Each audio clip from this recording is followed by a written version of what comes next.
నమస్కారం అండి. నా పేరు సుబ్బారావు. మాది little hybrid seeds marketing manager అండి. ఈరోజు ఖమ్మం జిల్లా రాయగూడెం గ్రామంలో లిటిల్ హైబ్రిడ్ వారి హన్మా డబుల్ 2 అనే రకాన్ని రైతులకు ప్రదర్శన క్షేత్రం ఏర్పాటు చేశామండి. మన రైతు పేరు రాములు గారండి. ఈయన వచ్చేసి మంది హన్మా డబుల్ 2 అనే రకాన్ని 2 ఎకరాలు పెట్టారండి. ఈ 2 ఎకరాల్లో రైతు అభిప్రాయం ప్రకారమే ఎంతండి, 40 క్వింటాలు చెప్తున్నారు కదా. 40 క్వింటాల నుంచి 45 వరకు కూడా వచ్చే అవకాశాలు ఉన్నాయండి. ఇంకా మేము ఇది జాగ్రత్తగా పండించుకుంటే మంచిగా రైతులందరూ కూడా లాభసాటిగా వ్యవసాయం చేసుకోవడానికి అనువైన విత్తనం అని చెప్పి చెబుతున్నారు.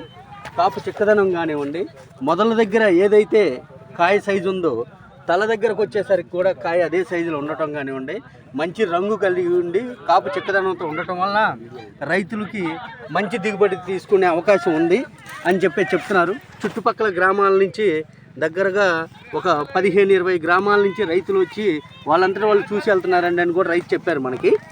మీరు ప్రతి ఒక్క రైతు కూడా మన లిటిల్ హైబ్రిడ్ సీడ్స్ వారి హన్మా డబుల్ 2 అనే రకాన్ని వాడుకొని మంచి దిగుబడులు మంచి లాభాలతో మంచి వ్యవసాయం చేయాలని కోరుకుంటున్నామండి.